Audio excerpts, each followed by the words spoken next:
ಇನ್ನು ಮುಂದೆ ನಿಮ್ಮ ನೆಚ್ಚಿನ ಧಾರಾವಾಹಿಗಳ ಫುಲ್ ಎಪಿಸೋಡ್ಗಳು ಸನ್ ನೆಕ್ಸ್ಟ್ ಆಪ್ನಲ್ಲಿ ಮಾತ್ರ.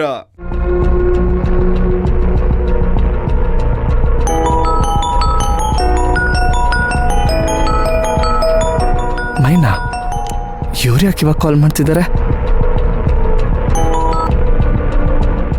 ಹಲೋ ಹಲೋ, ಧ್ರುವ ಅವರೇ, ಎಲ್ಲಿದ್ದೀರಾ?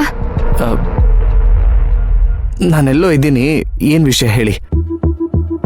ಅದು ನೀವು ಬೇರೆ ದೇಶಕ್ಕೆ ಹೋಗ್ಲೇಬೇಕಾ? ಹಾ, ಹೋಗ್ಲೇಬೇಕು.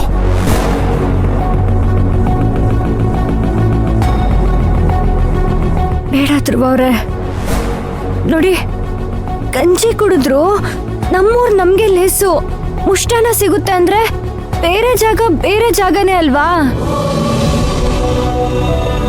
ಹಾಗಾದ್ರೆ ನೀವ್ಯಾಕೆ ಹಳ್ಳಿ ಬಿಟ್ಟು ಬೆಂಗಳೂರಿಗೆ ಬಂದ್ರಿ? ಊರಲ್ಲಿ ಎಷ್ಟೇ ದುಡಿದ್ರು ಸಂಪಾದನೆ ಅಷ್ಟಕ್ಕಷ್ಟೇ ಅಂತ ತಾನೇ ನೀವು ಹಳ್ಳಿ ಬಿಟ್ಟು ಊರಿಗೆ ಬಂದಿದ್ದು.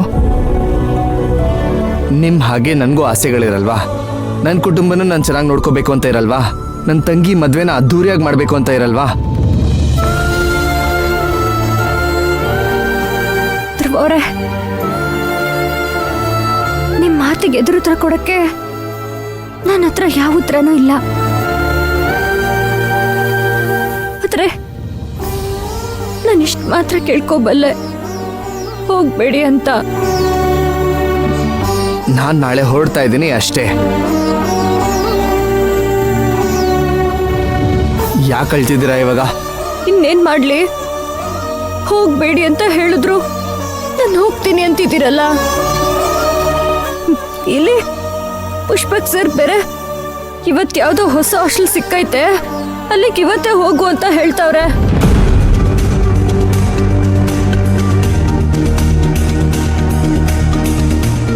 ನನ್ ಮಾತನ್ನ ನೀವ್ ಕೇಳ್ತಿಲ್ಲ, ಅವ್ರ ಮಾತನ್ನ ನನಗ್ ಕೇಳಕ್ ಆಯ್ತಿಲ್ಲ.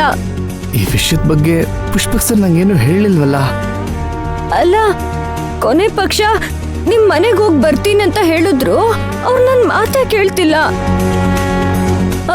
ಅಲ್ಲಿರೋ ಬಟ್ಟೆ ಬರೆ ಅದನ್ನಾದ್ರೂ ತರ್ತೀನಿ ಅಂತ ಹೇಳಿದ್ರು, ನೀನಿರೋ ಜಾಗಕ್ಕೆ ಅದೆಲ್ಲ ಸೇರುತ್ತೆ, ನೀನೇನ್ ಹೋಗ್ಬೇಡ ಅಂತ ಹೇಳ್ತವ್ರೆ.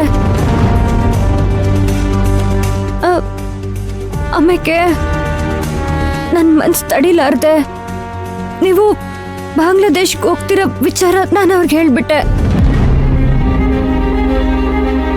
ಅದನ್ನ ಅವ್ರ ಹತ್ರ ಯಾಕೆ ಹೇಳಕ್ ಹೋದ್ರಿ ಮೈನಾ ಅವರೇ? ನಾನು ಯಾರ ಹತ್ರನೂ ಹೇಳ್ಬೇಡಿ ಅಂತ ಅಂದಿದ್ದೆ ತಾನೆ. ಅದಕ್ಕೆ ಅವ್ರೇನ್ ಹೇಳಿದ್ರು? ಅವರು ಏನು ಹೇಳಿಲ್ಲ, ಹೋಗ್ಲಿ ಅಂತಾನೆ ಹೇಳಿದ್ರು. ಧ್ರುವ ಅವರೇ, ಸ್ವಲ್ಪ ಗಾರ್ಮೆಂಟ್ಸ್ ಹತ್ರ ಬರ್ತೀರಾ? ಯಾಕೆ? ನೀವು ಬನ್ನಿ, ನಾನು ಹೇಳ್ತೀನಿ. ನೋಡಿ, ಬರಕ್ಕಿಲ್ಲ ಅಂತ ಮಾತ್ರ ಹೇಳ್ಬೇಡಿ, ನಿಮ್ದಮ್ಮಯ್ಯ ಅಂತೀನಿ. ಇಲ್ಲ ಮೈನಾ ಅವರೇ, ನಾನು ನಾಳೆನೆ ಹೊರಡ್ಬೇಕಲ್ವಾ, ಎಲ್ಲ ಸಿದ್ಧ ಮಾಡ್ಕೋಬೇಕು. ನನಗೆ ತುಂಬಾ ಕೆಲಸ ಇದೆ, ನಾನು ಇವಾಗ ಬರಕ್ಕಾಗಲ್ಲ. ಧ್ರುವ ಅವರೇ, ದಯವಿಟ್ಟು ಇಲ್ಲ ಅನ್ಬೇಡಿ. ಒಂದೇ ಒಂದ್ಸರಿ ಗಾರ್ಮೆಂಟ್ಸ್ ಹತ್ರ ಬಂದು ಹೋಗಿ. ನನಗೆ ತುಂಬಾ ಕೆಲಸ ಇದೆ ಅಂತ ಹೇಳ್ದೆ ತಾನೆ. ಪುಷ್ಪಕ್ ಸರ್ ಏನು ಹೇಳ್ತಾರೋ ಹಾಗೆ ಕೇಳಿ. ನಾನು ಇವಾಗ ಫೋನ್ ಇಡ್ತೀನಿ, ಬಾಯ್. ಧ್ರುವ ಅವರೇ,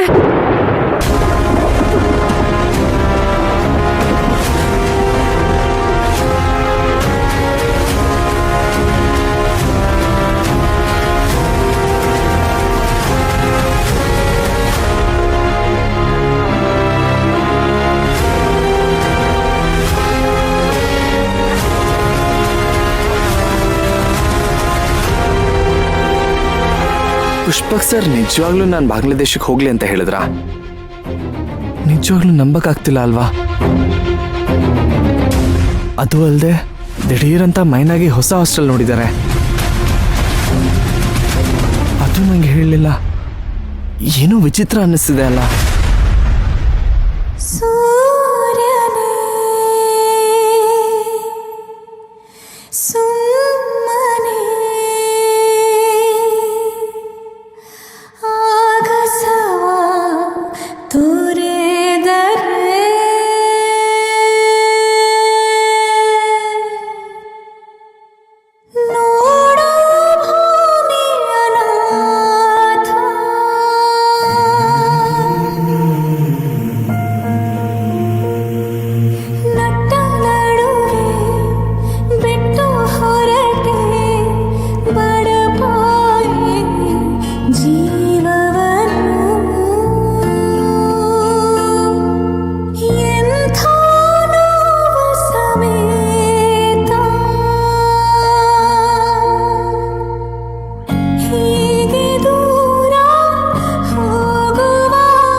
ಪುಷ್ಪಕ್ ಸರ್ ನಿನ್ ಹತ್ರ ಏನಾದ್ರು ಹೇಳಿದ್ರಾ?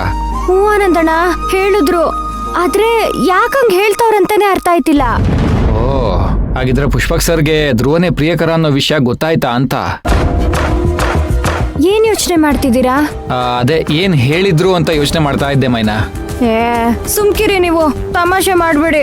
ನಾನ್ ಏನ್ ವಿಷಯ ಅಂತಾನೆ ಹೇಳಿಲ್ಲ, ಅಷ್ಟ್ರಲ್ಲಿ ಯೋಚನೆ ಮಾಡ್ತಿದ್ರಂತೆ. ಅದೇ ಪುಷ್ಪಕ್ ಸರ್ ಏನ್ ಹೇಳಿರ್ಬೋದು ಅಂತ ಯೋಚನೆ ಮಾಡ್ತಾ ಇದ್ದೆ ಮೈನಾ. ಧ್ರುವನ್ ಮನೆಯಿಂದ ಬಂದ್ಬಿಡು, ನಿನ್ನ ಬೇರೆ ಹಾಸ್ಟೆಲ್ಗೆ ಸೇರಿಸ್ತೀನಿ ಅಂತ ಹೇಳಿದ್ರು.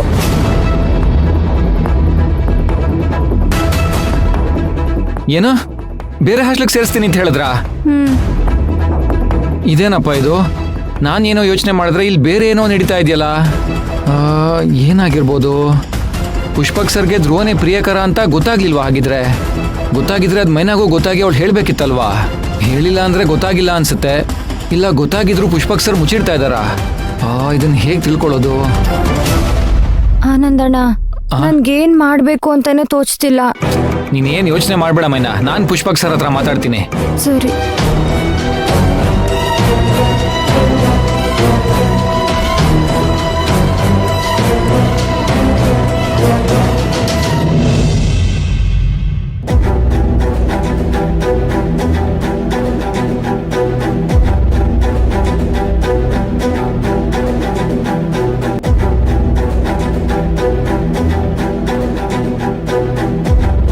ಅಣ್ಣ. ಓ ಧ್ರುವ, ಹೇಗಿದ್ಯಪ್ಪ? ಚೆನ್ನಾಗಿದ್ದೀನಿ ಅಣ್ಣ. ಪುಷ್ಪಕ್ ಸರ್ ಹತ್ರ ಸ್ವಲ್ಪ ಮಾತಾಡ್ಬೇಕಿತ್ತು, ಅವ್ರಿಗೆ ಕಾಲ್ ಮಾಡಿ ವಿಚಾರಿಸ್ತೀರಾ? ಹೌದಾ, ಇರು.